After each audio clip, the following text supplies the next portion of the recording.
Welcome back to Get a Grip on Lighting. On today's show, we have Spencer Miles, and a friend of the show, basically, founder of Get a Grip on, part of the founding body that started this whole mess that we call Get a Grip on Lighting. This is going to be the first part of our deep state series. We started talking about the deep state of lighting. We say that tongue in cheek, of course. Obviously, the military industrial complex or whoever killed JFK or whatever conspiracy theory doesn't run the lighting industry. But we're using the term deep state in a way that we're going to take a look at some of the things that govern lighting and how it works, and we're going to see if the lighting industry is receiving value and if our customers are receiving value for their contribution to the industry.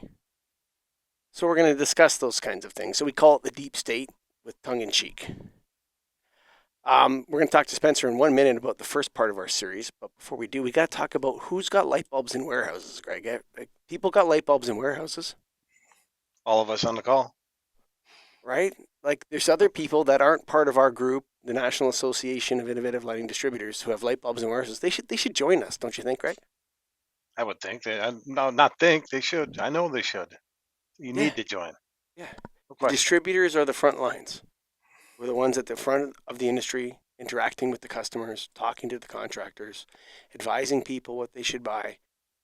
National Association of Innovative Lighting Distributors. If you have light bulbs in the warehouse, this is your association. You need to join and support and contribute to. That's right. We got all sorts of other things, paybacks, but no. This is a movement. So go to neild.org. Spencer Miles. Thanks Welcome for having back. me. Yeah, welcome back. Appreciate it. All right. So I'm going to kick this thing off because, I'm not a big deep state. I don't overthink a lot of things. I'm not saying Mike does, but he likes to think a lot. Spencer, I know you too. You guys both like to think through things a lot. I just kind of go through forward and then I hear about things. And I'm like, okay. And Mike's been telling me about one item for several years now. And I'm like, okay, it must be just a Canadian thing, right? Whatever, Mike. Yeah, cool. Okay, tell me more. And I'm like, well, that's weird. It's in Canada. And then I see Spencer a couple weeks back and I mentioned to him, he goes, oh, yeah, it's in Washington too. And I'm like, wait, hold on a sec. It's in the US? I need to hear about this. So we're talking about this company or this organization or whatever it is called Product Care. So before I'm just going to preface that Okay. because we're going to talk a little bit about product care in this particular show simply because of our association's interactions with that organization. But what we're talking about is something called extended producer responsibility programs. And so, Got it. what this is, these are programs where the government says to an industry, "You got to clean up your mess," and the industry says, "Okay, how do we do that?"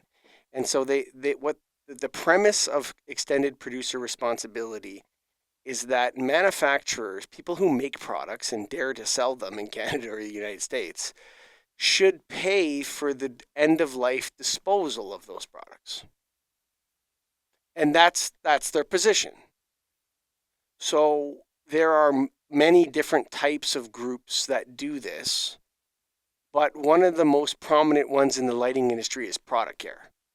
So we're not singling out product care. What we're talking about here is the idea of extended producer responsibility and whether that has merits or has proven itself or is a good idea.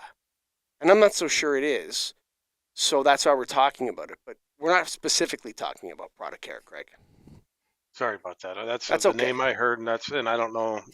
Yeah, I guess just the whole idea of it. How is it affecting you, Spencer, right now, where you're at? I don't know if anybody knows, but if you're in the state of Washington, a fluorescent lamp is shipped into our state. You pay a 95-cent fee per tube. Now, there are, Who's you? well, that's the who, right? So you That's can the pay it as the, question. yes, you can pay it as the distributor. So I can get it put onto my invoices from our manufacturers, all of our lovely nail vendors, right? I can get ordered from them and they'll put it on my invoice. I prefer not to do that way because I don't think all of my lamps are being sold into the markets that are using said program to recycle. Because in our state, you can recycle 10 tubes per day, which, if you're running a facility with 40 floors, 10 tubes per day probably is not the best idea, right? So then there's also where we can self-report. So you would tell the vendor, nope, I have my own, I guess, account number, and I will report it to what we call it Light Recycle Washington, but it's ran by Product Care. And I will report my monthly sales to them of ones that are sold into that market. So at some point, somewhere along the line, the 95 cents is captured. If you go to our box stores, your Home Depots, Lowe's, things like that, it is charged right there at the point of sale, the 95 cents on any tube. On It top could be of two the sale price? on top. But yeah, if it says it's $3 or $3.99, yep, you're gonna pay the extra. Kind of like an alcohol tax. Very similar to Okay. that if your state has those. So most of the retailers in our state currently have moved away from selling fluorescents. If you go into the Home Depots these days, you will only find LEDs because they are getting away from that. But in our great state's um, government, we have decided to now put that on LEDs starting, I believe it's 2029, to What create a amount? new. I believe it's at 95 cents still. I'm sure give it 4 years, they'll put more onto that. Might have been $1. I'd have to go back and read the bill that was passed, but it's in that range, right? So now, come 2029, any LED tube is shipped into the state. Same thing. They will be collecting $1 from somebody to create the recycling program within So our state. as a distributor, you need to decide if you're going to mark it up that or just take it out of your profit then, I assume.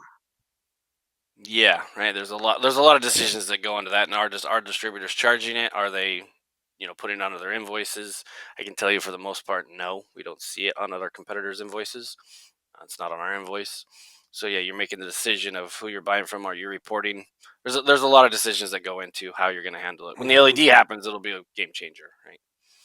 So otherwise, the manufacturer, you tell them we are not self-reporting, and their $3 item is now going to cost you $3.95. Correct. Yeah, so if you order a case of tubes, it's 30 lamps, 30 times 95 cents on your invoice. If you do not have your self-report, account number to give it to the And vendor. do most people self-report, I assume? I mean, Yeah, I would you think don't I know mean, if you're everybody. in the lighting space, I would think yes, you're doing that. You're not gonna we would be talking about hundreds of thousands of dollars by the end of the year, right? So, Okay. I would think And the everybody reasoning self-reports for this is to make sure that it gets disposed of properly. to fund the recycling of the tube at end of life, correct? Why 95 cents? It doesn't cost that much, but why? Well, it You started know. as 50 cents. And then it Okay. quickly moved to Can 95 I can cents. I can I just jump in here before I have I a, know you're going to, Mike, no, but but go ahead. I actually have a question Yeah. for Oh, Spencer. okay. I actually have a question. I'm not So, going to say anything. I actually have a question. So Spencer, have any of these nonprofits who manage these kinds of programs come to you and said, you need to allocate warehouse space for us so people can bring their waste light bulbs to you and then we'll pick them up later? Has I anyone? was approached at the infancy of the program, which does go back, don't quote me, but 2018, 2017, somewhere in that range. Sure. um, to be a collection site, because you can go to the website that's run by the state. You can go there, if you can put in your zip code, find a collection site. I was approached for that, and to me, it didn't make sense for my business. So I said I don't need to be a trash, Well, no, but hang on a garbage. second. But there was no offer of rent to you. Like nobody was going to take some of No, that 95 cents no. and give it to you and say, we're going to take, 20 square feet of your warehouse. You're going to have these Mm. skids here where people can drop off light bulbs. And then we're going to pay you 20 cents for the warehouse space a month. And we're going to pay you this much for the customer service. No, you had to do this like a charity for free. There may have been an admin and maybe in there. I've looked at a couple different programs. I can't remember which one was which, but there may have been, 2-cent admin, something of that nature. But no, nothing to pay for the space and time for us to manage it. And my big issue, honestly, was 10. I didn't need people rolling into our warehouse and dumping off 10 bulbs at a time, and then having to have our employees be the police of that and say, you can't return that 11th one. Come back tomorrow because you have 11, not 10. And I wasn't going to hold the garbage, honestly. and do you know, like in the state of Washington, has there been reports on the success of this program or anything saying, we've collected this much or we've recycled this much, or do they even Not advertise that it? I've seen, not that they've advertised to the point where I've seen it. I'm Okay. sure there are, reports out there. I look at it more from the 30,000 foot level of the price doubled, within 2 to 3 years. So there was no success. If you're doubling the cost, there was not money in the program. And Would be my from guess. 2025 to 2029, the fluorescents will be 95 cents, and then at 2029, fluorescents will keep being 95, and LEDs will be $1.95 or whatever they are. Yeah, whatever they change it to, yeah, to fund the new. And I believe we put in our fluorescent ban. Ours is a little different. Ours isn't called a fluorescent ban; it's a mercury ban. We're banning all mercury, anything HID, anything linear fluorescent. In that new bill, creates the new program for LED recycle, and it will sunset fluorescence in 2050, I believe. There was some debate on the 2050. date. I believe it's Okay. 2050. Yeah, Yeah, it's and all And linked there now. so was, yeah, your program there, I know we don't need to get into. I said a name earlier. That's who runs Washington, right? Right. correct. Yeah, they use them to create the program, and they call it Light Recycle Washington, but yeah, it's ran by Product Care out of BC. And then one last question before Mike goes wild. Do they the 95 cents? Do they tell you where it goes? Like X amount goes back to the state, X goes here, anything like that? Not that I've seen it. I mean, if I dug, I'm Okay. sure it's out there somewhere. Maybe I would hope so. Being that it is publicly funded, I would hope they have that out there. But I have not personally seen it, no. All right. So we heard about Washington. Mike, what happens in Canada, Ontario? No, so I don't know if you remember when I originally described this to you guys. I don't know, 5, 6 years ago, something like that. And I described how it works. You guys are like, that's crazy. So this is my impression of how the system works. I don't know. Okay, this is my interpretation of looking at how producer responsibility organizations, as they call them in Ontario, so um, charities or nonprofits that are set up to find the waste later, like these kinds of corporations where they're set up to like, we'll take the money now and then we'll find the garbage later.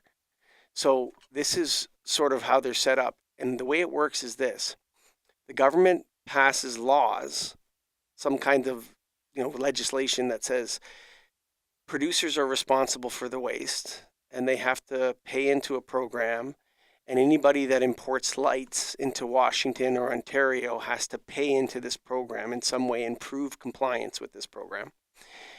And then that money has to go to an organization which is called the Producer Responsibility Organization. It might be called Light Recycle or Product Care or whatever's happening in Washington.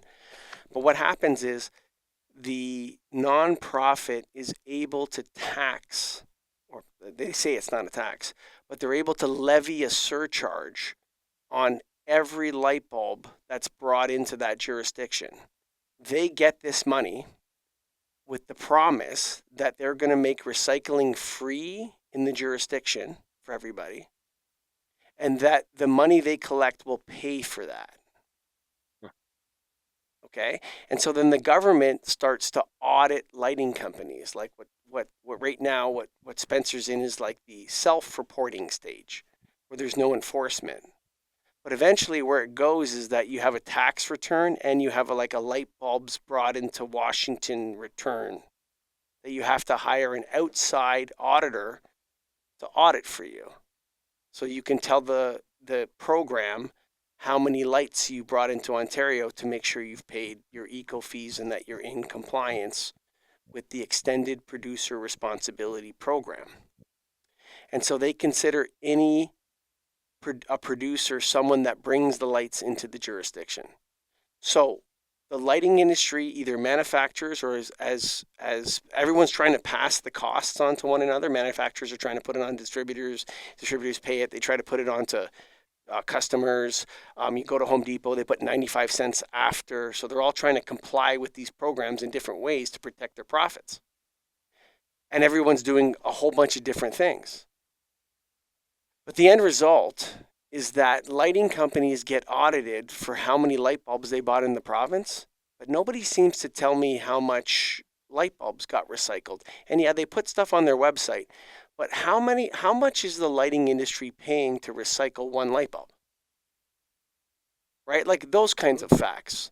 Those things are kind of avoided. We pay, we get audited, we give free warehouse space, we do free labor to collect the light bulbs for this company that gets the money that's supposed to recycle everything later.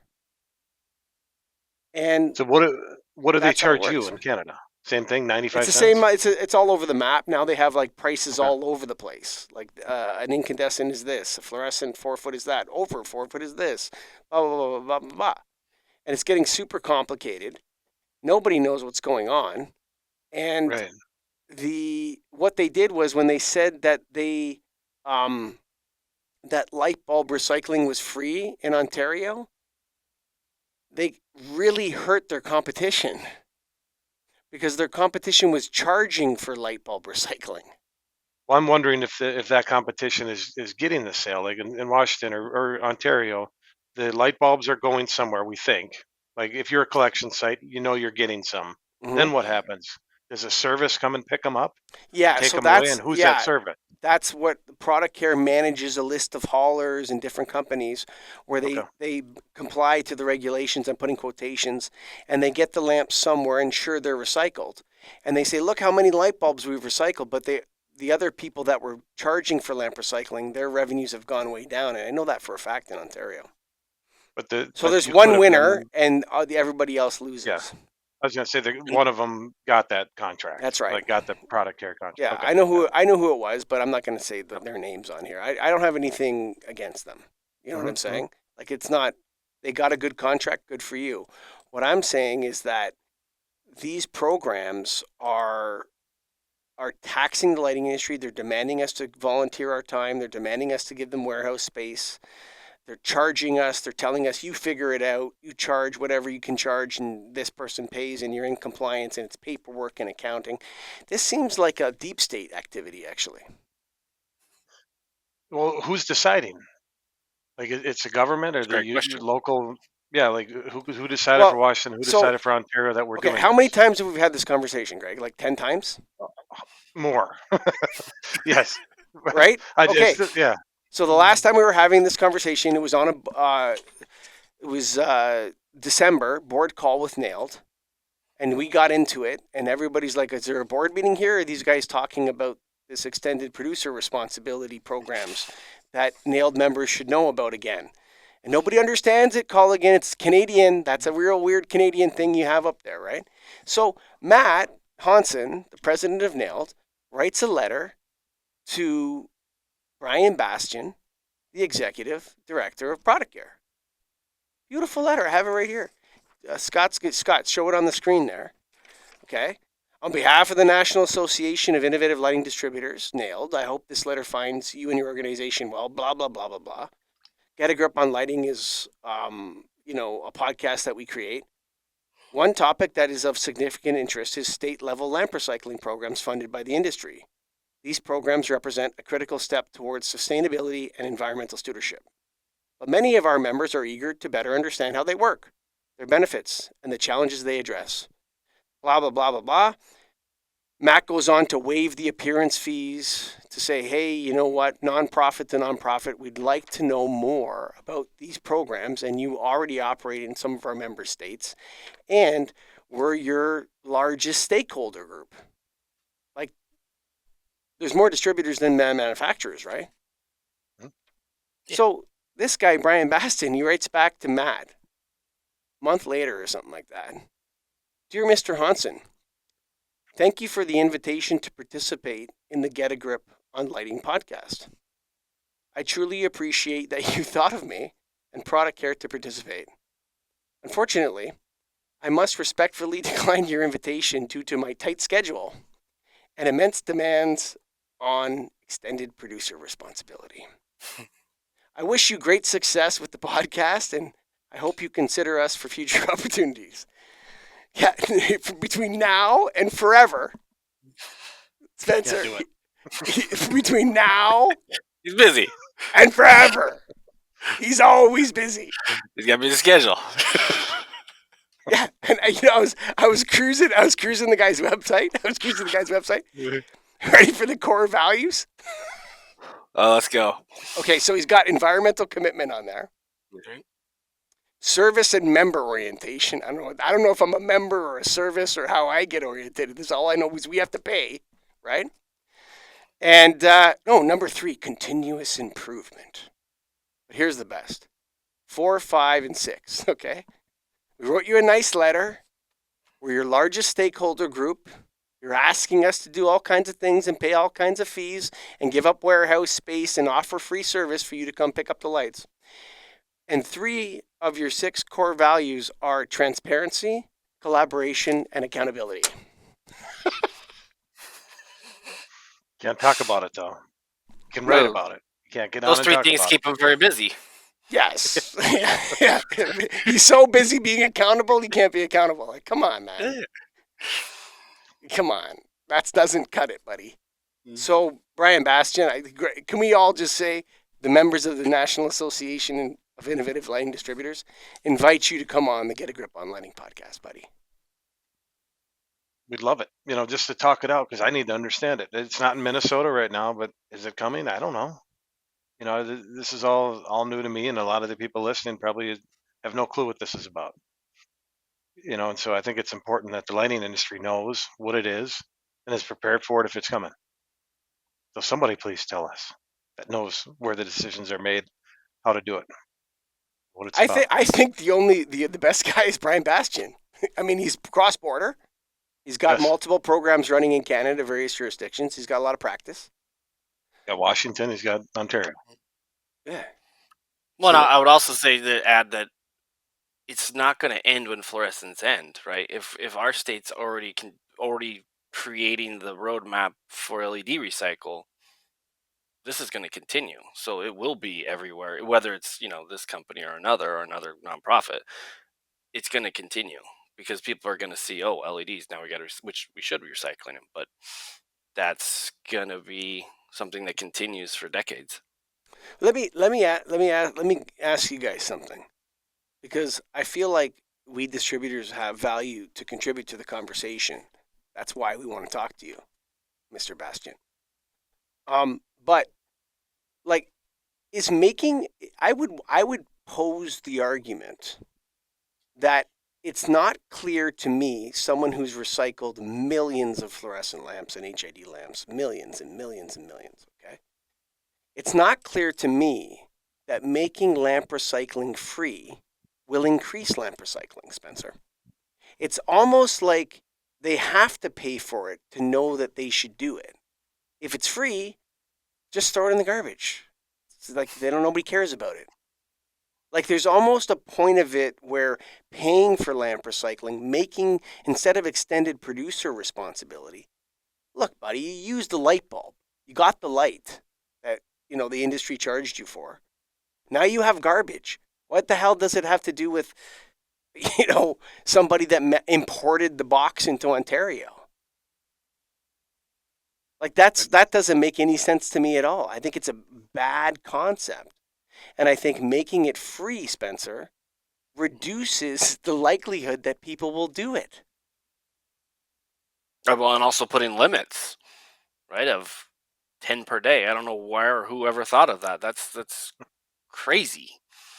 There should be a much larger limit than 10. Yeah. And how much does it cost the industry to recycle one light bulb? Like, that's an interesting question. Has anyone done that math? Right? Like, how much are we paying? We're paying 95 cents on one end. What I would want to see, the way I want to see it, is like, okay, how much money did you take in 2024? How much lamp recycling did you do? How much did it cost you? Okay, let's divide those two numbers together and forget about all these future liability accounts you're creating. You understand what I mean? Oh, yeah. Garbage is now. We don't need to worry about the garbage 10 years from now. We have the garbage now. How much are we paying to clean up the garbage right now? Not what you're saving just in case. How much is that? Right. To be Great numbers question. they can get. You should be able to put that together, right? The program is. Yeah, I mean, like I never mind this. Like, oh yeah, it's a liability for future recycling. No. How much did we pay you last year? How many light bulbs did you recycle? These are important numbers. And if somebody's committed to transparency, collaboration, and accountability as a core value, they should be able to answer those questions live on the internet. Don't you agree? 100%. If you have light bulbs in a warehouse, and maybe you don't want to store burnt out light bulbs in your warehouse, you just want to store new light bulbs in your warehouse. Like, I go both ways. I have burnt out and I have new. Okay, but maybe you don't want to do that. Maybe it doesn't suit your business model. Maybe you think that other people are better at garbage than people that stock new light bulbs. Just because I stock new light bulbs doesn't mean I'm good at garbage light bulbs. That concerns you. You should join the National Association of Innovative Lighting Distributors. Go to naild.org. Props to Greg and Spencer for coming on the show today. Thank you for listening. Bye for now.